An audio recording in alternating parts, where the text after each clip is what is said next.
C'est depuis sa résidence de Garoua qu'Issa Chiroma Bakary a revendiqué sa victoire à travers un message diffusé sur les réseaux sociaux, saluant, je cite, la volonté du peuple camerounais et le courage de ceux qui ont protégé la vérité des urnes. Dans sa déclaration, le candidat du FSNC affirme que la victoire est écrasante et appelle les institutions à respecter le choix du peuple. Cette déclaration a immédiatement suscité une réaction ferme du gouvernement. Ce mardi, le ministre de l'administration territoriale, Paul Atangandi, a dénoncé une imposture et un comportement irresponsable, rappelant que seul le Conseil constitutionnel est habilité à proclamer les résultats. Pendant ce temps, plusieurs candidats, dont Akere Mouna et Ateki Kakston, ont félicité Issa Chiroma pour ses performances, tandis que Thomas Inundamjoya de l'UDC a dénoncé de graves irrégularités et mis en garde contre un déni de démocratie. Selon nos informations, des convois composés d'hommes et de matériel en provenance de Yaoundé se dirigent vers Garoua, où réside le principal opposant Issa Chiroma Bakary. Une situation qui ravive les craintes de nouvelles tensions après les affrontements de dimanche aux abords de son domicile. Issa Chiroma annonce être le gagnant de l'élection présidentielle.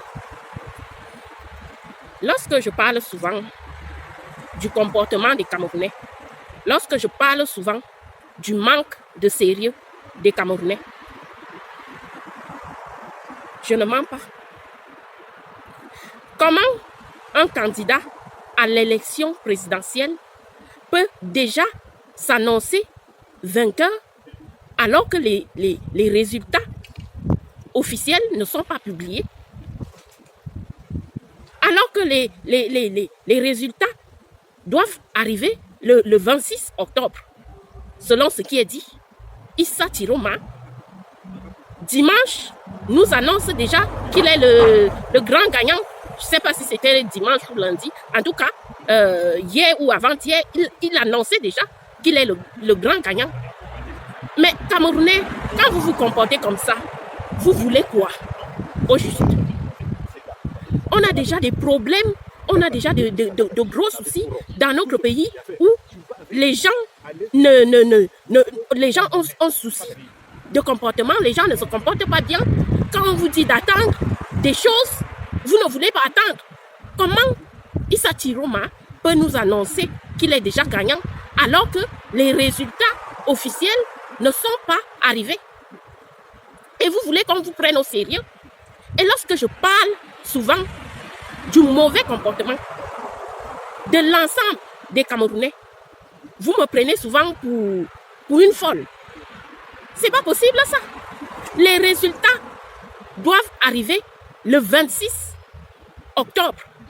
Et là, on nous annonce déjà que lui, il est gagnant. Et il y a beaucoup d'influenceurs, surtout de l'Ouest, les influenceurs, beaucoup d'influenceurs de l'Ouest, des Bamileke en général, nous annoncent ça, nous parlent de ces résultats-là et ils réaffirment sur Internet que Issa Chiroma a gagné, or qu'on n'a pas encore les résultats officiels. Les gens, il faut se calmer. Calmez-vous.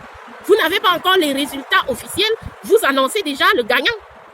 Regardez donc les Camerounais qui ont de l'espoir d'un changement, qui ont confié leur espoir en la personne de Issa Chiroma.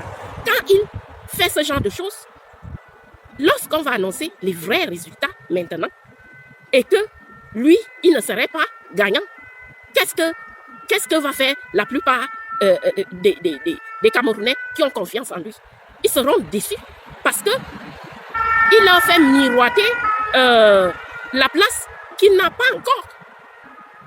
C'est pas possible.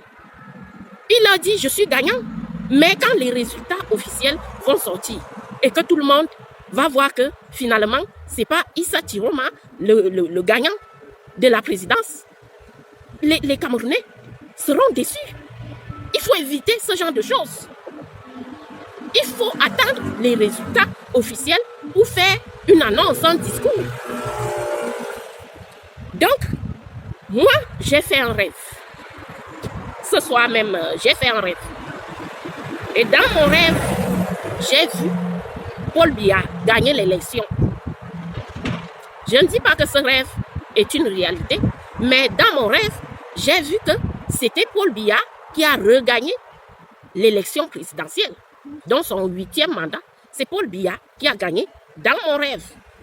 Bon, ce rêve peut signifier deux choses. Soit Paul Biya va vraiment gagner l'élection, soit il va perdre. Ce que vous voyez, vous savez, le rêve, c'est ce que vous voyez dans un rêve n'est pas toujours la réalité. Donc, comme je l'ai vu dans mon rêve gagner les résultats, donc ça ne veut pas forcément dire qu'il va gagner. Souvent, dans les rêves, c'est souvent le contraire qui se passe dans la réalité. Donc, je me préserve pour l'instant, mais dans mon rêve, j'ai carrément vu Paul Biya gagnant. C'est lui qui va gagner l'élection. C'est lui, selon mon rêve. Bon, je fais attention aux rêves. Cependant, moi, j'ai toujours dit ici que s'il y avait des passations de pouvoir à faire, c'était maintenant. Beaucoup parlent de la victoire de Paul Biya. Mais ce qu'on évite de parler aussi, c'est de son état de santé qui est déjà dégradé. Il faut que lorsqu'on arrive à la fin de vie, qu'on pense qu'on va laisser une histoire derrière nous et qu'on va laisser les gens derrière nous. Et ce que j'ai toujours reproché, que ce soit même à Paul Biya ou à son entourage, c'est de ne pas penser aussi à sa santé, à sa situation médicale. Parce que lorsque vous demandez à une personne qui a l'âge de Paul Biya de se représenter à la présidentielle, parce que c'est même son entourage qui a encouragé ça. Moi, les gens à l'âge de Paul Biya, dans mon village, sont dans leur village et c'est leurs petits-enfants qui s'occupent d'eux. Et même ici en Europe, les gens à l'âge de Paul Biya sont dans les maisons de retraite. Lorsque vous poussez une personne qui n'a plus toute sa force de rediriger le pays, vous êtes en train de torturer cette personne. Vous êtes en train de torturer son âme. Et c'est pour ça que même à l'hôpital, on demande souvent aux gens de laisser la personne âgée se reposer. Ce n'est pas pour rien que les médecins, lorsque vous amenez des personnes à l'âge de Paul Biya à l'hôpital, ils vous répètent à chaque fois que laissez votre grand-père ou votre grand-mère se reposer. Parce que l'âme, spirituellement, doit se préparer à quitter aussi ce monde et rejoindre le monde spirituel. Donc l'âme a besoin, l'esprit et l'âme ont besoin de repos à un moment donné lorsqu'on arrive à l'âge de Paul Biya. Et beaucoup de RDPcistes, ce qu'ils ne pensent pas, c'est aussi à l'âge de Paul Biya et à son état de santé. Donc, moi, je n'étais pas d'accord pour que Paul Biya se représente même. Parce que moi, ça m'inquiète.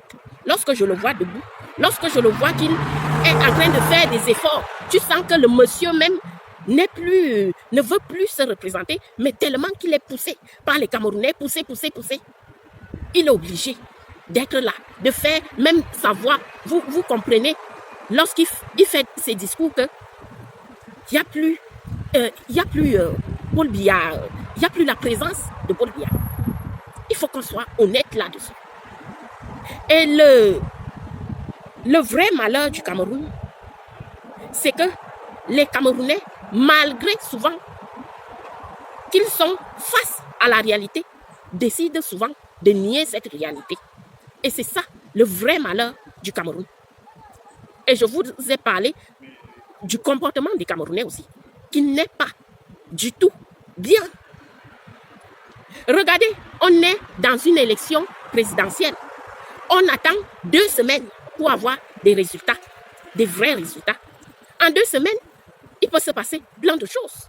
S'il y a vraiment lieu de trafiquer les résultats des élections, on peut les trafiquer largement pendant 2 semaines.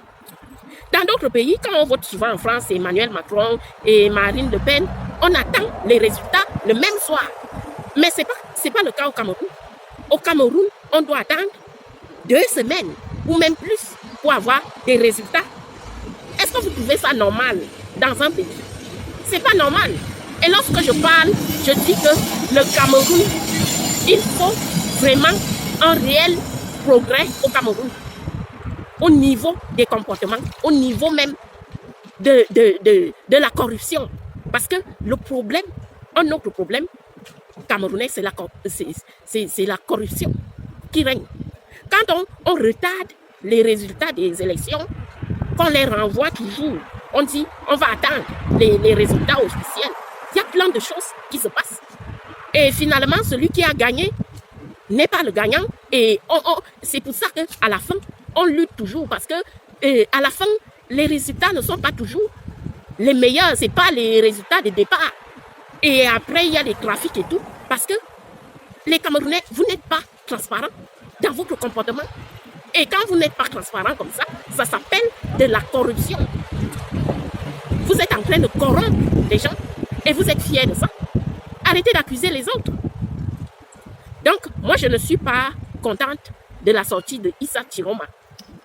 Il devait attendre les résultats officiels.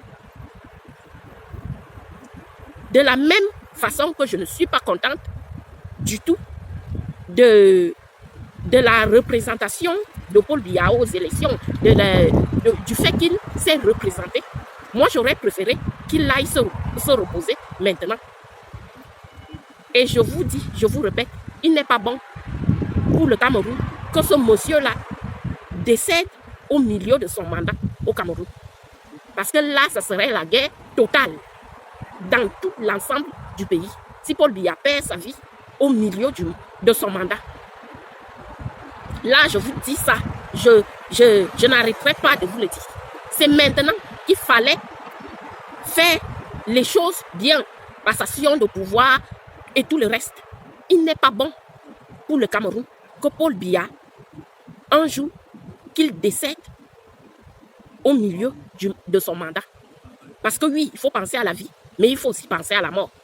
Et les Camerounais ne veulent pas penser aussi à ça, à cette réalité, vu l'état de fatigue de Paul Biya.